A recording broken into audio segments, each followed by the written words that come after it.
Hoy muy personal con una reconocida escritora y periodista catalana, española. Es doctora en Filología Hispánica y en Filología Catalana por la Universidad de Barcelona. Fue vicealcaldesa de la ciudad de Barcelona, así como diputada en el Parlamento español. Es autora de numerosas obras, entre ellas La República Islámica de España.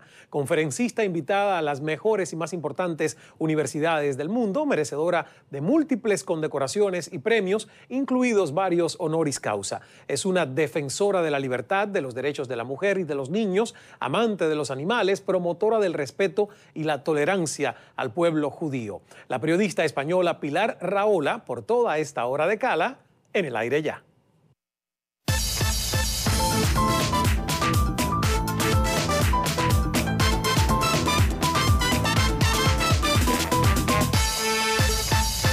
Saludos desde Miami, soy Ismael Cala, bienvenidos. Enseguida una hora fascinante porque realmente todos desde algún punto de vista tenemos una idea de lo que está pasando en España, en la madre patria, pero realmente nadie mejor que Pilar Rahola, que llega justamente desde allá para que nos diga lo que está pasando en el viejo continente y no solo en España, sino también Medio Oriente, Comunidad Europea y muchos otros temas. Pero antes de la entrevista, nuestra reflexión. Hace unos días se supo una lamentable noticia que colocó a España nuevamente en el centro de las miradas del mundo, con cerca de 6 millones de desempleados. La cifra de desempleo se ubicó, según datos oficiales, en 24,4%, siendo de lejos la más alta de Europa y una de las más altas del mundo. Solo en el primer trimestre de 2012, 370,000 personas perdieron su trabajo, sumándose a la lista de parados, tal como también se le llama en España a los desempleados. El drama del desempleo español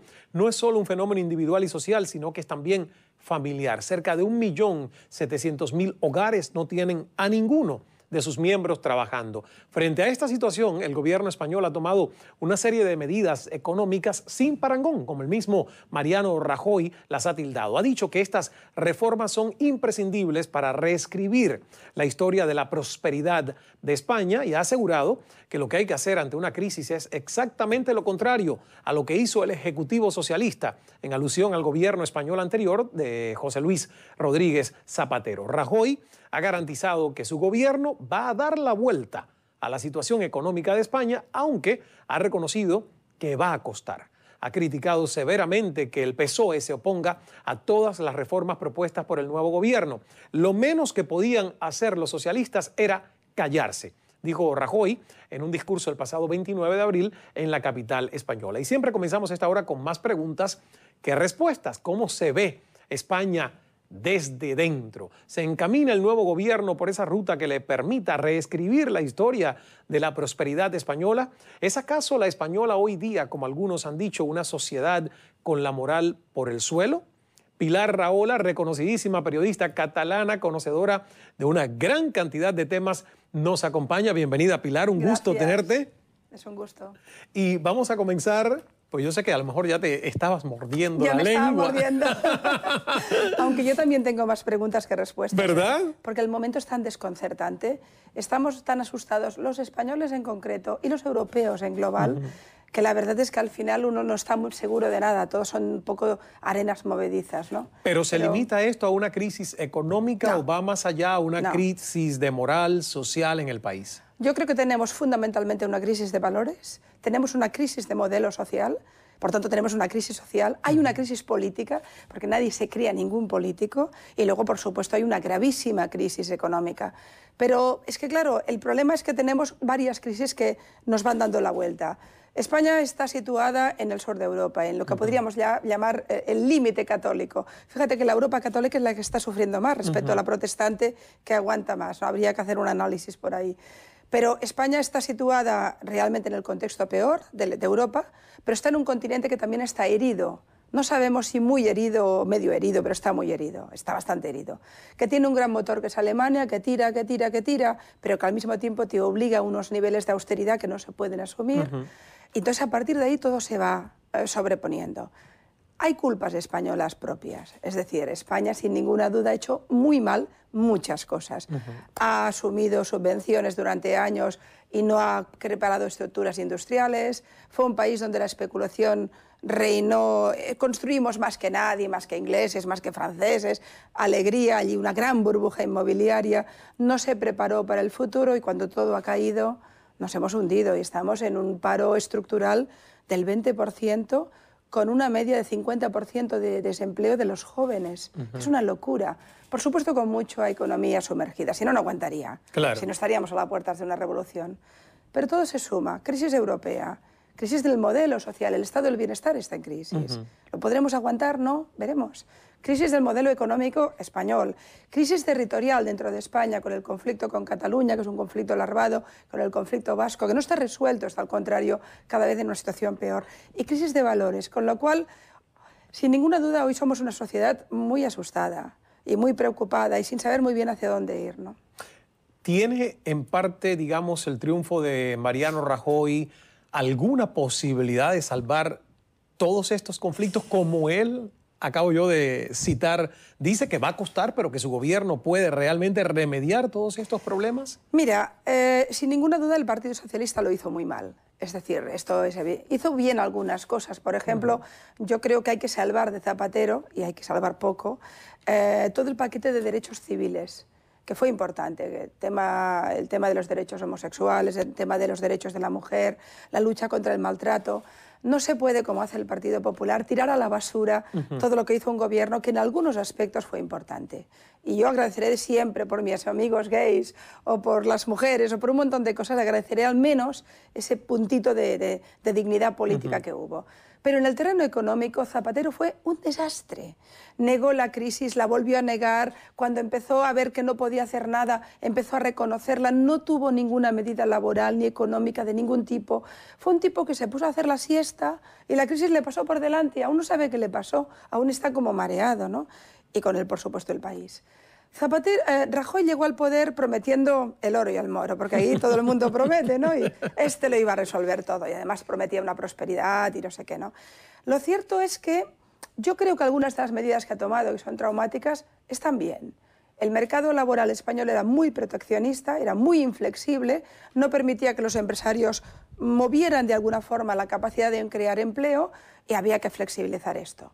Pero aprovechando, en España decimos, aprovechando el pisuerga, aprovechando, digamos, que pasaba por ahí una crisis, está barriendo con derechos laborales que son realmente fundamentales. Y estamos cercanos a casi, te diría, el despido libre, que esto en España es impensable, ¿no?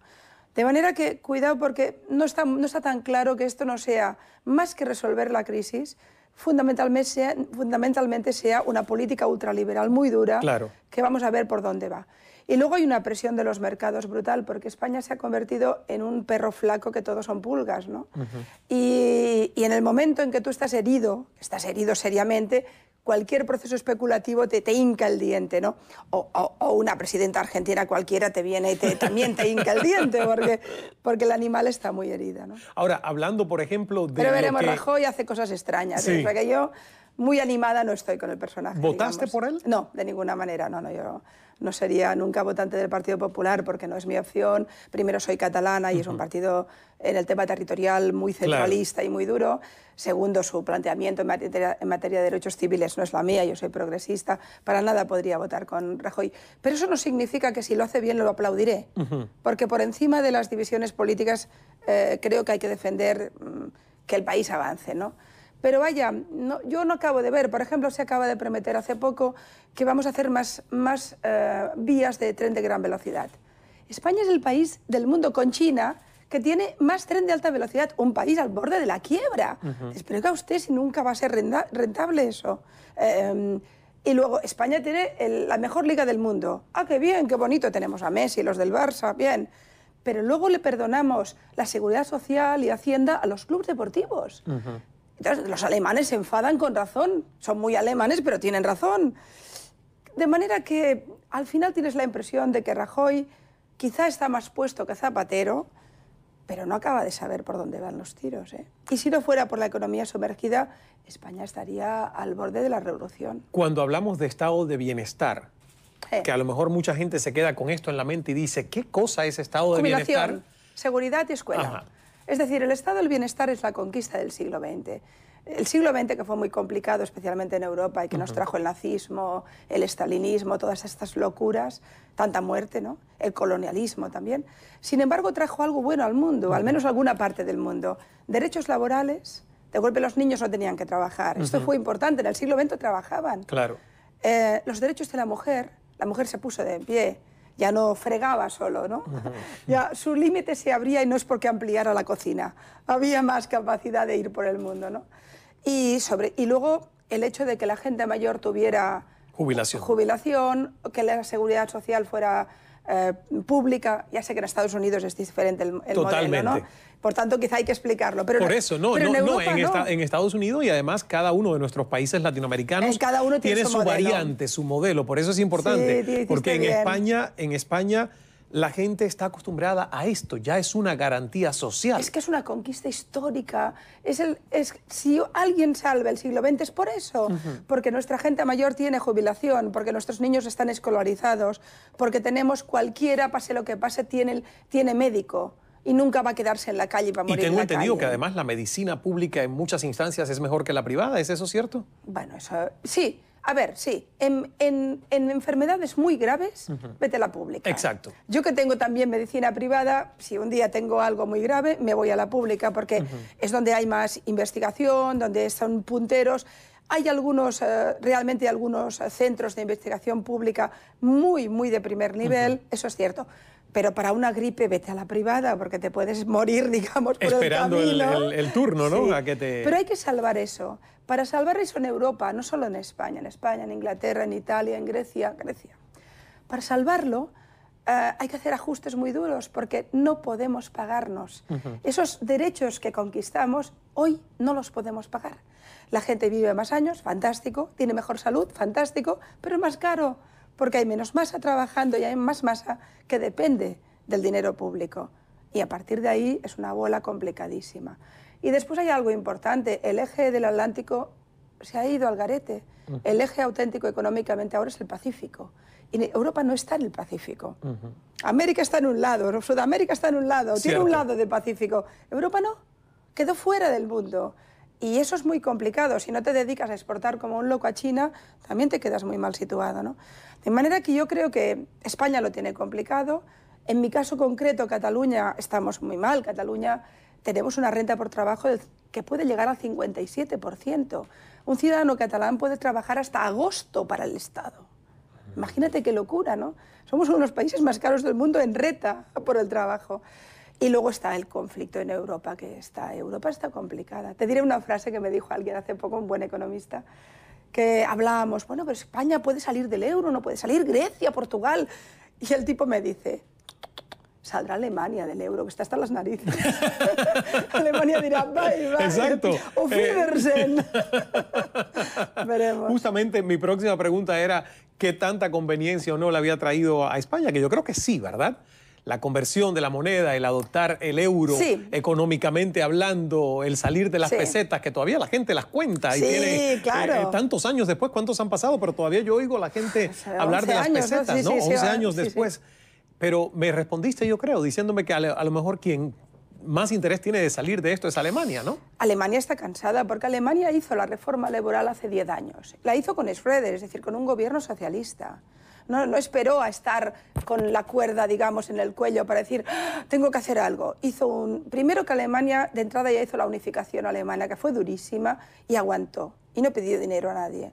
Y después hizo una reforma laboral que los preparó para una situación de riesgo. Nosotros no, nosotros estábamos haciendo la siesta, íbamos de fiesta, estábamos fantásticos, haciendo casas y casas, y además comportándonos como unos nuevos ricos, comprando coches más grandes, plasmas más grandes, todo el mundo. Bueno, hicimos de cigala, y los pueblos alemanes eran la hormiguita. Yo entiendo que estén cansados, ¿no? Pero tú me preguntabas si finalmente el euro fue importante, cómo funcionó en el sur globalmente europeo y en España en particular. Yo creo que fue bueno, yo soy de las defensoras del euro, sobre todo porque España, prefiero que dependa de Merkel que de Zapatero. Llegó un momento que la cosa estaba así de mal, mejor estar dentro que fuera. Pero es cierto que la inflación se disparó. Es decir, antes tú tomabas un café que valía 100 pesetas. Llega el euro y vale 1 euro. Pero es que 1 euro son 156 pesetas. De golpe te valía muchísimo más dinero el café o el pan o el tren o el metro, es igual, por el simple hecho de que había llegado el euro. Y claro, ese decalage, ese cambio también fue brutal, ¿eh? O sea que, bueno, por un montón de motivos, yo creo que es una economía, la nuestra, que está muy herida, que tiene un problema estructural, luego tiene el problema internacional y bla, bla, pero tiene un problema estructural que no acaba de resolverse adecuadamente. Y hemos tirado el dinero. España ha tirado el dinero. Con trenes de gran velocidad, haciendo aeropuertos en cualquier provincia que solo van las marmotas, si es que hay, que no hay nadie, ¿no? Pero bueno, era la filosofía del nuevo rico. De golpe pensábamos que éramos alemanes o suecos. Vamos a hacer una pausa, Pilar, y cuando regresemos de la publicidad te tengo una pregunta. De acuerdo. ¿Es hora entonces de que los españoles dejen de dormir la siesta y se pongan a trabajar como los estadounidenses detrás del euro, en el caso de ustedes, y no detrás del dólar como aquí? Me lo contesta cuando regresemos cuando regresemos de la pausa. Pilar Rahola por toda esta hora de Cala. Ya volvemos. Sigue a Cala en Facebook y también en Twitter.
Regresamos con Pilar Rahola, que ha venido directamente desde España. Está con nosotros compartiendo toda esta hora de Cala. Tú vives en Barcelona. En Barcelona. La mejor ciudad del mundo. La mejor Casi ciudad la del mejor. Bueno, ahí hay una discrepancia histórica. ¿Con cuál? ¿Con entre quién? Madrid y Barcelona.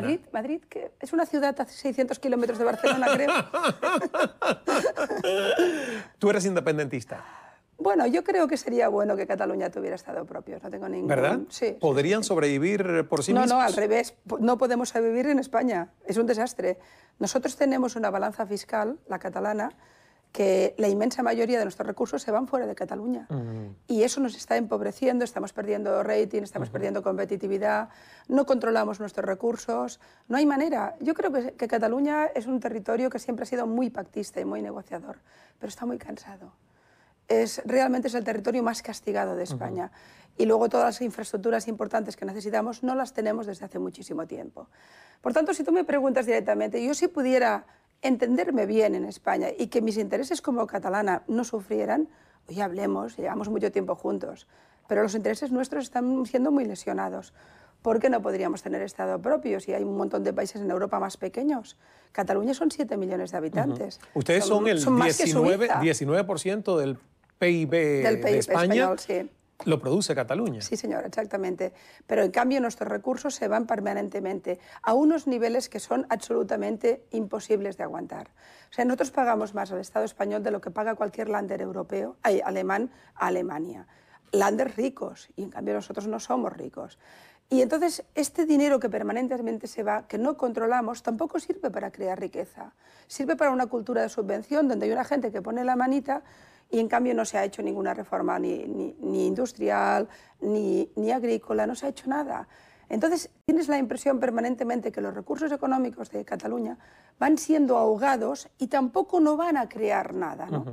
Y entonces hay un cansancio colectivo muy considerable. Pero si es un cansancio colectivo, y te lo pregunto ahora como expolítica que has sido en tu vida, porque formaste hasta un partido político. Bueno, sí, porque me peleé con el otro, porque esas te cosas de la política son terribles. Pero no te fue muy bien. No, pero eso es normal. Y además yo creo que yo no soy un animal para la política. Soy un animal, pero no para la política. Es decir, que pero creo... tenías esas...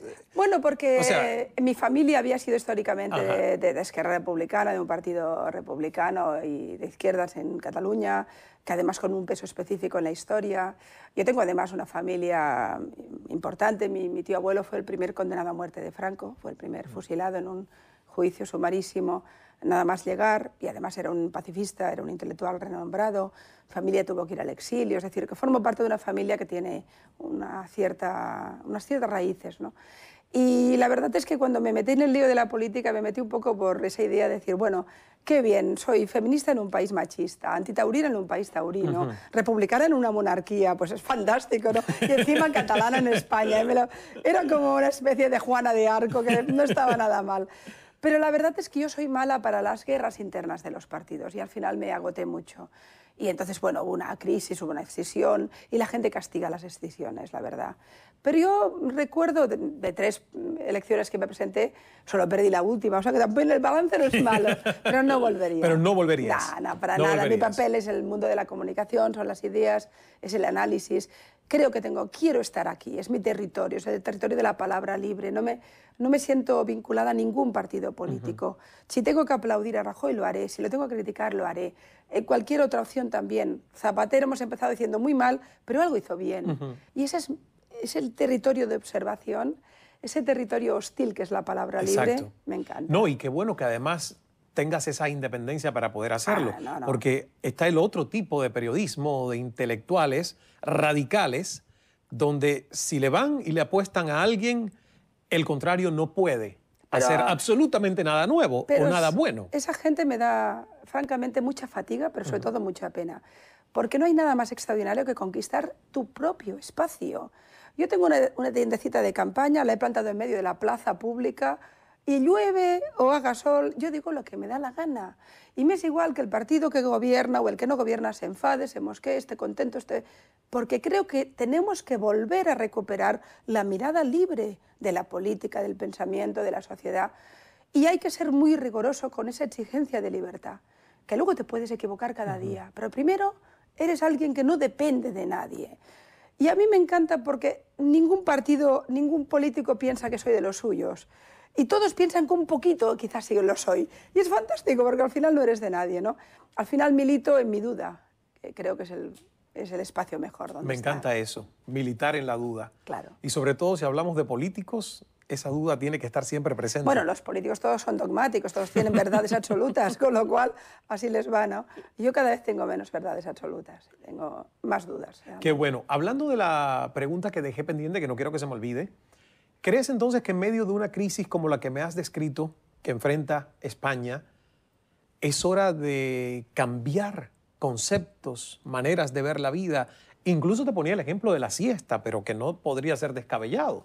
O sea, Pues, ¿es hora de que los españoles dejen de dormir la siesta y produzcan más? no es para nada descabellado, al contrario, has dado en el corazón, porque nosotros tenemos un sistema de horario laboral que es catastrófico. Claro. Y porque encima de golpe se rompe por la mitad el día del mercado laboral, allí donde tienes que ser útil, y dura horas, dura la comida, el cafetito, la copita, el no sé qué, con lo cual no concilias el horario laboral con el familiar, no eres tan productivo. En España se trabajan más horas que en Alemania y somos menos productivos, algo hacemos mal. Ah, no sabía eso. Sí. Más horas que en Alemania. Son más, sí, en realidad hay más horas de trabajo, pero son menos productivos, por tanto no sirven. Hay que cambiar esto, hay que cambiar la idea del consumo inmediato, lo que hay que hacer es consumir bien, adecuadamente, hay que crear estructuras económicas que sobrevivan a las crisis y a los cataclismos y a los tsunamis. Hay que cambiar el concepto. Ahora, y hay que hablando- ser muy riguroso con el dinero público. Hablando, por ejemplo, de una de las cosas que yo he leído que a la gente le molesta bastante es que Rajoy ha dicho sí, hay que subir los impuestos, hay que recortar gastos, pero no hay que se subir puede los más en impuestos. España. España es un país que está absolutamente descontrolado en materia de impuestos. Ahora van a volver a subir el IVA en un país donde nadie compra nada. Si tú subes el IVA, castigas el consumo. ¿Quién va a comprar? La clase media, que es la única que está permanentemente con la yugular destruida, está ya pagando unos niveles desorbitados. En España el único que no paga son los ricos. La gente más rica tiene una opción que se llaman los ICAP, que a partir de ahí, por ahí se escapan y no pagan. Y si además encima no pagan nada, les hacemos amnistías fiscales. Es un escándalo de España. Es decir, ¿quién paga? Autónomos y clase media, que es la que está controlada. Y esa está enormemente castigada. Subir más los impuestos, oiga usted, quizá tiene que hacer una mejor gestión del dinero público, que lo han hecho muy mal. Y no parece, ¿eh? Pero bueno. Hablando de tantos temas que quiero abordar en esta hora Sí. contigo, por ejemplo, ¿cómo se ve desde España el tema de la nacionalización? Otros usan la palabra expropiación por parte del gobierno argentino de la empresa Repsol. Me parece un escándalo. Me parece un escándalo, sinceramente. Yo creo que ha habido aquí una... primero hay un discurso populista que me preocupa enormemente porque me recuerda a algunos discursos bolivarianos bastante nefastos desde mi punto de vista. Es decir, yo creo que Argentina, que es un país enormemente importante, que no es un país cualquiera, es un país que marca las pautas, que marca agenda, que marca, por tanto, los tiempos en muchos sentidos en Sudamérica, con Brasil y con Chile y con más países, pero Argentina no es. Lo que pasa en Argentina, si Argentina todos tenemos la gripe, muchos, es decir, esto es serio. Y de golpe tienes una presidencia que hace ya muchos años que tiene una derivada populista que a mí me preocupa enormemente porque creo que tiene que ver con valores democráticos fundamentales. Un país serio no puede hacer lo que ha hecho Argentina.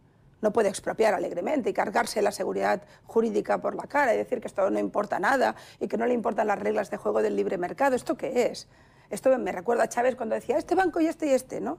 Pero claro, Chávez no nos lo tomamos en serio y perdonen ustedes, estoy en un canal latinoamericano, pero al menos en Europa Bueno, hay libertad de expresión, Pilar. no nos lo quieras. tomamos tan en serio porque realmente ha cometido errores muy graves. Y Argentina, desde mi punto de vista, va hacia una derivada que a mí me parece preocupante. Que YPF y Repsol tampoco son una hermanita de la caridad, cuidado. Pero hombre, cuando la privatizaron, alguien hizo negocio allí, ¿no? Y eran argentinos también, y algo tenían que ver también con los Kirchner, y todo esto parece que ahora no existe. Y ahora la nacionalizan, que van en la línea contraria de Brasil y de otros países que están privatizando. En fin, la verdad es que esto es muy preocupante. A mí me preocupa esto, me preocupa el tema del chavismo, sinceramente, porque no acabo de entender otro país importante y tan fuerte intelectualmente, culturalmente, económicamente como Venezuela, y la derivada que tiene política es incomprensible, ¿no? Se entiende, no, o sea, más allá del chavismo, de la situación de Venezuela, se entiende en Europa, en España, ¿Qué es la Alianza Bolivariana? ¿La Alianza No. del ALBA? ¿Venezuela, No. Bolivia, Ecuador, Nicaragua, No, Cuba? cuando eso está bendecido por uno de los peores países del mundo, que es Irán, por ejemplo, como puede esto imaginarse, no entendemos nada. Es decir, uno se puede imaginar cómo las mujeres de Caracas, que son todas guapísimas, con unas faldas extraordinarias, cuando cogen el avión y se van a Teherán, no sé cómo deben quedar, ¿no? Es decir, ¿qué quiero decir? Estoy haciendo la caricatura, pero es un poco cierto. La impresión que da todo el eje bolivariano es un discurso populista, émulo de las viejas revoluciones de los años 60, que no va hacia ningún lugar exactamente, pero que usa una retórica muy antigua. No significa eso que los gobiernos anteriores que hubo en Venezuela, por ejemplo, fueran mejores, ¿eh? Cuidado con los niveles de corrupción en un país tan enormemente rico. Pero lo que es incomprensible es que Venezuela tenga una riqueza como la que tiene y haya zonas de hambre en el sentido más duro del término. ¿Quién se queda toda esa riqueza? Y luego ese discurso expansionista, imperial, y luego esa alianza con los países totalitarios del Islam, las peores dictaduras, dictaduras donde te pueden condenar a muerte por ser homosexual, donde pueden lapidarte por ser mujer, donde ahora, por ejemplo, tenemos directores de cine que no pueden hacer películas de por vida o durante años. Es decir, es un país terrible. Yo que he tenido relación con mujeres iraníes que luchan por sus derechos, permanentemente silenciadas, permanentemente perseguidas, me parece terrible que alguien que se ha educado en valores occidentales, y los valores occidentales tienen que ver con la libertad o no son buenos, pueda defender estas locuras de dictaduras, siempre con el discurso antiamericano, que eso siempre sale gratis, eso, ¿no? Yo creo que hay una izquierda, no toda, por supuesto, pero hay una izquierda que traiciona la libertad, pero abusa de ella, y que a mí me recuerda lo peor del fascismo. Hay un fascismo de derechas, pero hay también un fascismo de izquierdas. Y cuando oigo este tipo de discursos, bueno, yo no tengo la impresión ni que sean serios, ni que dejen una estructura económica sólida para el futuro, y en cambio sí que creo que hay grandes oligarquías que se están enriqueciendo enormemente. Desde luego Chávez es una. Vamos a hacer una pausa, nos vamos a publicidad. Cuando regresemos te voy a hacer una pregunta que a mí personalmente me toca porque soy latinoamericano. Wow. La pregunta es, ¿cómo ve España a América Latina? ¿Cómo ve España a los latinoamericanos? ¿Seguimos siendo sudacos? Ah, wow. Vale. Ese término peyorativo que se usa para hablar sí. de los latinoamericanos que viven y han emigrado a España. Sin Regresamos duda. enseguida con más de esta hora con Pilar Rahola.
Regresamos enseguida con Pilar Rahola. Estos son algunos de sus libros. Carta a mi hijo adoptado, Atrapados en la discordia, escrito con Tomás Alcoberro, y La República Islámica de España. Los pueden encontrar en Amazon.com. Volvemos enseguida.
Regresamos con Pilar Rahola, periodista, escritora catalana, española.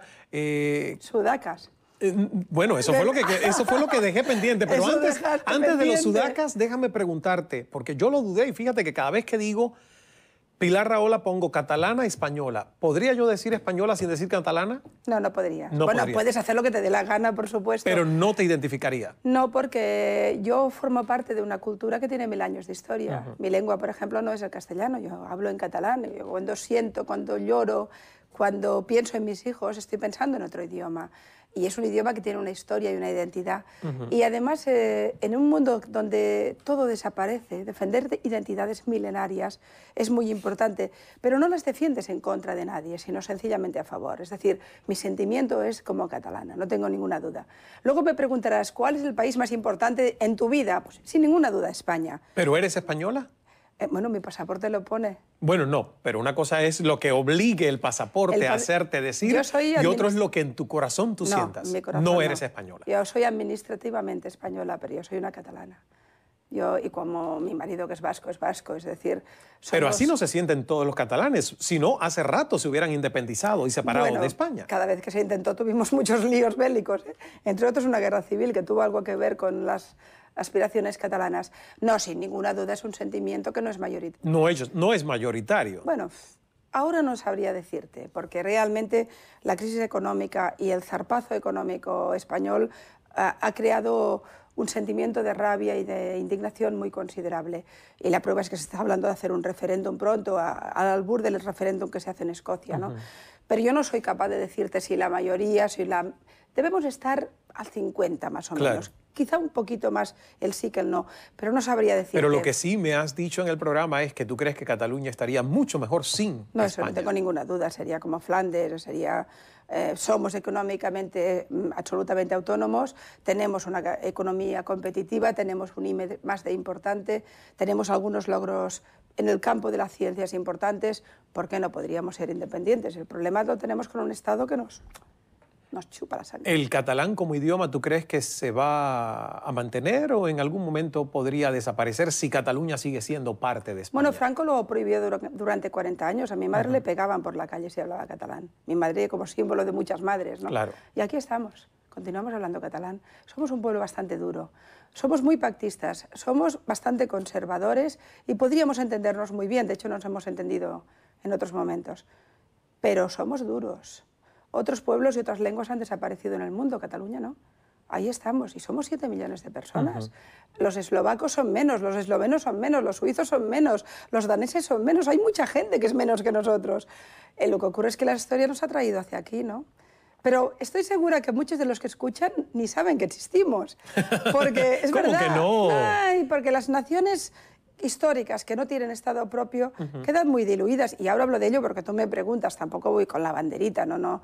Pero es cierto que realmente cada día es un poco el día de la marmota, cada día tienes que volver a explicarlo el por qué estamos ahí aguantando, claro. ¿no? Lo que pasa es que me toca muy de cerca porque yo viví 6 años en Canadá, me hice canadiense, visitaba Quebec. Quebec. Y es el mismo caso, bueno, diferente historia, pero el mismo sentimiento encontrado. ¿Sabes qué dice el presidente de Cataluña, Artur Mas? Dice, yo aprendí de Quebec. Quebec perdió 2 veces el referéndum. Yo no voy a convocarlo hasta que lo ganemos. Hay que ser pragmático. Claro. Si es que podemos convocarlo, porque Claro. España no está por la labor, ¿eh? Es que está muy complicado esto. Es decir, yo creo que todo pueblo tiene derecho a preguntarse qué quiere en el futuro. Y se pierde el sí, lo pierde. Y a ser españoles. Pero hay que hacerse la pregunta. Esto en Inglaterra lo tienen claro con los escoceses, en España no tanto. España es un imperio y no le quedan colonias. Solo quedamos nosotros y somos la última colonia. Y eso va a ser difícil. Luego tenemos el rey y sus líos. De eso vamos a hablar un poquito más adelante, pero ahora, hablando de Latinoamérica, la visión de España y de los españoles, de los latinoamericanos. El término sudaco, cuando yo visité España por primera vez, me pareció horrible, porque peyorativo, por decirlo mínimo, refiriéndose a los sudamericanos y a los latinoamericanos en general. ¿Así nos siguen viendo? ¿Como sudacos? Yo te diré que, como toda sociedad, también la española es racista, sin ninguna duda. Es decir, el musulmán, fundamentalmente el árabe, es moro, el sudamericano es sudaca, el francés es gabacho, el gitano es gitano, es decir, y el judío ya ni te cuento, porque a pesar de que no hay, el discurso antisemita en España es el más fuerte de toda Europa. De manera que es evidente que yo creo que ni peor ni mejor que otros, pero que hay sentimientos racistas, que ahí estamos equiparados, catalanes, todos, es decir, nadie se salva. Al mismo tiempo, curiosamente, la proximidad con los latinoamericanos es muy fuerte. Es decir, si tú le preguntas a un ciudadano de Barcelona, de Toledo, de Madrid, de Sevilla, ¿qué tipo de migración preferiría? Y la pregunta es antipática, no es que me guste formularla. Pero seguro que te dirá argentinos, o peruanos, o chilenos, es decir, o cubanos. Es decir, el mundo latinoamericano es un mundo infinitamente más cercano, más querido. Las españolas han ido a Cuba a buscar demasiado cubanos. Bueno, ¿no? Es que Cuba, bueno, para el patrimonio cultural que hay en Cuba, todo el mundo va para allá, ¿no? Pero quiero decirte que es encontrado, por un lado, hay ese desprecio por el emigrante, en cualquier identidad se da, y al mismo tiempo hay la simpatía por la proximidad lingüística, cultural, por los lazos históricos, y al final, como además los latinoamericanos acostumbran a ser muy divertidos, al final se crean fusiones realmente, o sea, los bares más de moda en Barcelona son latinoamericanos, y te vas a la salsita, y los cubanos, a todo el mundo los adora. Quiere decir que hay una contradicción entre el término peyorativo y el no sé qué, y luego el rollo personal, que funciona muy bien. Yo creo, sinceramente creo que los latinoamericanos viven bien en España, están bien queridos, a pesar de que puedan sufrir en su momento. Luego si hay bandas latinas y tal, es otro lío, pero bueno, también hay bandas que no son latinas que también, en fin. Yo creo que se vive en esa contradicción, ¿sabes? Ha habido, claro, también siempre recuerda que el racismo siempre es económico. Es decir, el presidente de YPF no es un argentino, es el presidente de YPF. O el rey de Arabia Saudita no es un moro, es el rey de Arabia Saudita. Claro. O un chico negro que juega en la NBA es un crack, no es un negro. Quiero decir que ahí siempre hay, la discriminación siempre es económica, siempre es con el pobre, ¿eh? Pero de todas formas, con toda sinceridad, yo creo que se ha hecho mucho más tolerante la sociedad española. Sinceramente, y especialmente en los latinoamericanos, hay mucho amor. Tú ves los programas de televisión, siempre hay sudamericanos allí. Claro. Siempre hay, incluso en los anuncios publicitarios, siempre hay alguno que habla en argentino o que habla en ecuatoriano, no sé qué.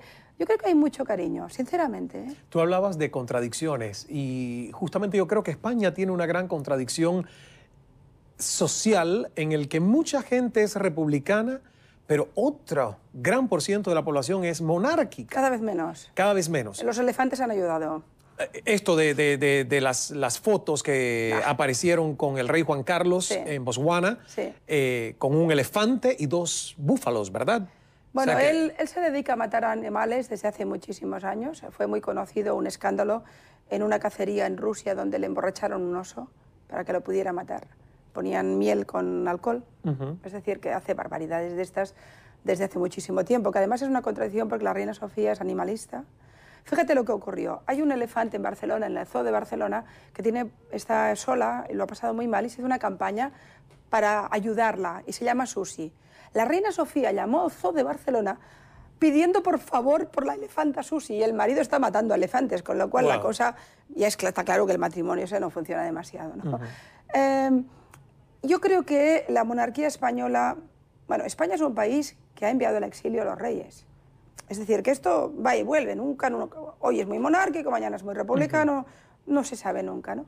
Pero es cierto que Juan Carlos se ganó la popularidad en España a raíz del intento de golpe de Estado, cuando él jugó a favor de la democracia, y eso le dio un aval. Él venía de Franco, lo había puesto un dictador, pero él avalaba la democracia, y estuvo bien ahí. Claro. Y eso le dio mucha popularidad, y durante muchos años ha vivido bastante de rédito. Pero hace muchos años que esto se deterioró. Negocios económicos opacos, una fortuna ingente, cacerías de estas brutales con amigos saudíes y amigos sirios que nadie conoce, amantes por doquier, la reina Sofía cada vez más distanciada. Bueno, el tipo estaba en el hospital y ya tardó 4 días en venir. Estaba comiendo la Pascua en Grecia, el huevo de Pascua griego, digamos, ¿no? Luego tiene el yerno metido en un escándalo de corrupción que además le puede caer una sentencia judicial importante. Tiene el otro yerno que el hijo se tiró un tiro en... Es decir, esto es un desastre, ¿no? Y el colofón último ha sido, si tú eres el jefe de Estado de un país que está en una crisis gravísima, con la gente pasándolo muy mal, tú no te puedes ir como si fueras un colonizador blanco con un salacot a matar pobres animales en el África negra, cargado de dinero, en un safari de ricos muy ricos, y luego irte a una república con la que no tenemos relaciones diplomáticas porque forma parte del eje de los diamantes de sangre. Es que era brutal. Y luego irte con la amante, que encima te hace de relaciones públicas. Un tipo que tiene 74 años, ella tiene 47. Pero si, en España hacemos broma diciendo si ha sido un accidente sexual esto, en lugar de cacera, ¿no? De cacería. En fin, esto no... Pero ¿la monarquía va a perdurar después del rey Juan Carlos? Mira... O sea, porque evidentemente por el rédito que ya sabemos, su papel en la transición hacia la democracia, yo no creo a lo mejor que los españoles se atrevan. Pero una vez que ya no exista Juan Carlos, ¿qué crees tú que va a pasar? Mira, nadie está seguro de que después de Juan Carlos continúe. Y en todo caso sí que hay cada vez una petición más grande, bastante mayoritaria de referéndum. Es decir, si Felipe VI tiene que gobernar, los Borbones empezaron en España con Felipe V. Y de golpe, después de mucho tiempo, viene Felipe VI. Y hay quien dice que se acabarán con Felipe VI. Si Felipe, que está más bien visto que su padre, tiene que gobernar, tiene que pasar por un referéndum. Se ha acabado el aval.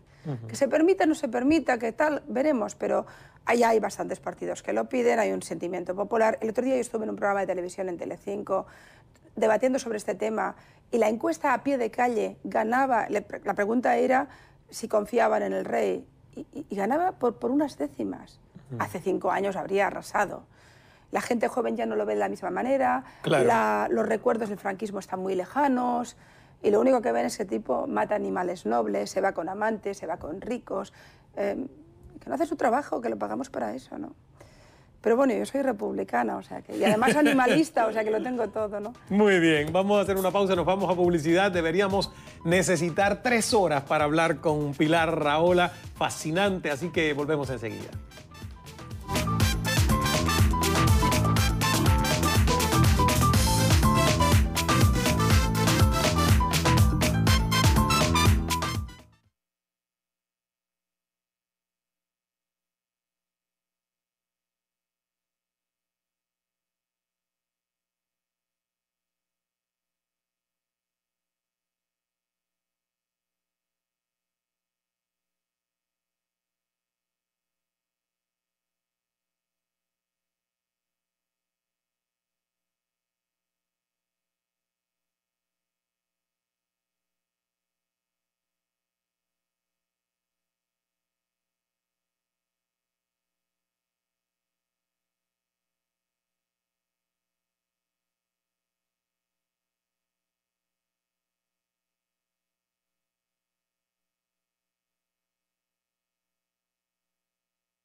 Regresamos con Pilar Rahola. Entre sus más recientes libros está justamente La República Islámica de España. Este es un tema duro. Es un tema... Es un tema duro por sí, el porque cual... el que lo lee dice República Islámica de España. No sabíamos que el Islam gobernaba España. Pero lo intenta y lo quiere conseguir. Y no solo España, sino también Europa. A ver, cuidado, permíteme, no el Islam, el islamismo radical. Es decir, este no es un libro, ni mi posición es una posición ni contra ningún dios, ni contra ninguna cultura, ni ninguna identidad. Sí que, en cambio, es frontalmente contrario al totalitarismo ideológico que esclaviza a mujeres, que las lapida, que quiere conquistar el mundo, que se quiere cargar la democracia. Contra eso voy a luchar siempre. Yo soy en ese sentido una guerrera contra los imanes fanáticos, contra los tipos que quieren meter a las mujeres en cárceles textiles, contra todo aquello que tiene que ver en la destrucción de los valores de la libertad. En nombre de un Dios no se puede enviar a niños a poner bombas. En nombre de un Dios no se puede esclavizar a una mujer. Pilar, pero ¿por qué esto, que es una realidad que conocemos de el islamismo radical? En Europa está... ¿Pero por qué afecta a España? ¿Qué tanto los ha afectado a ustedes? España de golpe se ha convertido en un centro de peregrinación musulmana muy importante, porque además hay el mito de Al-Ándalus, el mito histórico. Para quien lo conozca, es un mito de cuando los árabes gobernaron, hicieron un califato en el sur de España, que entonces no era España, no existía como tal, durante 800 años. Y luego hubo la Reconquista y toda la historia. Bueno, hay el mito en todo. Si tú vas a las madazas coránicas o lees los textos más duros del islamismo, yo los leo porque me interesa mucho el tema, siempre te encuentras con el mito de la recuperación de Al-Ándalus. De manera que cualquier chavalín, cualquier chico que estudie en Pakistán o en el Yemen o en Qatar o en Emiratos o en Nigeria del Norte, donde haya un poco de islamismo, te habla de España. Hay un mito ahí. De golpe empezaron a llegar una emigración reciente, no es como la francesa o la inglesa, que es más antigua. Y empezaron, pero con los emigrantes, llegaron los imanes radicales, pagados todos por el wahabismo saudita. Empezaron de golpe mujeres que iban destapadas, empezaron a taparse, empezaron a desaparecer niñas de las escuelas, empezaron a haber matrimonios forzados. Acabamos, por ejemplo, y aquí tienes a alguien culpable de ello, acabamos de denunciar a un imán que tranquilamente los viernes decía que era bueno pegarle a las mujeres. ¿Ah, sí? Pues con la ley de maltrato en la mano lo vamos a meter en la cárcel. Pero ¿tú sabes lo que ha costado conseguir que España entendiera que un imán puede ir a la cárcel? Que no es un hombre de Dios el que dice que hay que pegar a una mujer. Por supuesto. Es un delincuente. Y además tenemos una ley del maltrato muy seria. Pero esto está ocurriendo en toda Europa. En toda Europa, en lugar de tener líderes religiosos que tranquilamente hablan de su Dios y de su cultura y de su Corán, pero a favor de las libertades, estamos teniendo una oleada, un auténtico alud de líderes ideológicos que te destruyen el cerebro. Y entonces, de golpe, colectivos humanos que podían formar parte de la democracia europea se convierten en enemigos. Y es un gran problema. Y por ahí van los tiros. Pues ¿sí? ahí ya yo creo que con esto me voy obviamente a leer de punta a rabo este libro, La República Islámica de España, que lo estuve hojeando y encontrando. Me han significado amenazas, páginas. protección policial. Bueno, este tema es un tema bastante complicadito. Interesante. Vamos a regresar enseguida y aunque nos queda muy poco tiempo, antes de irnos, quiero que me hables de tu propia experiencia con la adopción. Regresamos enseguida.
No se nos vaya, regresamos enseguida con el final de esta hora con la periodista y escritora catalana Pilar Rahola.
Antes de despedirnos de Pilar Rahola, la sugerencia que usted pueda leer Carta a mi hijo adoptado, segunda edición después de 11 años. Bueno, se hicieron un montón de ediciones y ahora se ha reeditado, pero además con un capítulo nuevo sobre lo que significa un niño adoptado adolescente. Te lo digo muy deprisa. Yo soy madre biológica, tuve una hija, la tuve yo. Después me enamoré del mundo de la adopción y he adoptado 2 niños. Es el sentimiento más fuerte de la vida, es lo que me ha construido como persona, lo que me ha dado lo mejor. Ha sido una experiencia extraordinaria. Mis hijos son mi piel, mi carne, son pura genética, aunque no sean genética, ¿no? Y leí además en el libro que tú dices que siempre supiste que ibas a adoptar. Sí, siempre, porque siempre pensé que el mundo estaba tan mal, que había tantos niños, esos niños que están en las esquinas del mundo que nadie ve, que siempre pensé que yo quería ser madre, muy madre, tengo 3 hijos, pero no hacía falta que los trajera yo. Los podía ir a buscar y ha sido una experiencia. Mi hija de Siberia es espectacular, es la niña más linda del mundo. Y era una niña tan triste cuando la conocí, no miraba. Y ahora lo mira todo, tiene unos ojos asiáticos enormes, ¿no? Fantástica lectura, Carta a mi hijo adoptado de Pilar Rahola en Amazon.com. 20 segundos para que quieras decir lo que desees a nuestra audiencia y lo puedas hacer. Última palabra. 20 segundos. No tuve tiempo de decir que yo soy una gran defensora de Israel. Y quiero, en esta conclusión te lo quiero decir, porque para mí Israel significa un montón de valores de libertad que son en los que creo, en los que defiendo. A través de esa defensa, de alguna forma defiendo el ser una mujer libre, el derecho a la identidad propia, el derecho a que nadie te esclavice en nombre de un Dios, el derecho al territorio. Es decir, en el fondo no soy nada más que una mujer que se hace preguntas, pero que tiene clara una única respuesta: la libertad es el camino. No se diga más. Gracias, Pilar. Por eso ganaste, entre muchos premios en el 2010, el Daniel Pearl Award, que lo entrega la Liga Antidifamación de Estados Unidos. A ustedes, gracias por la sintonía. Me despido recordándonos que el secreto del buen hablar es saber escuchar. Hasta la próxima.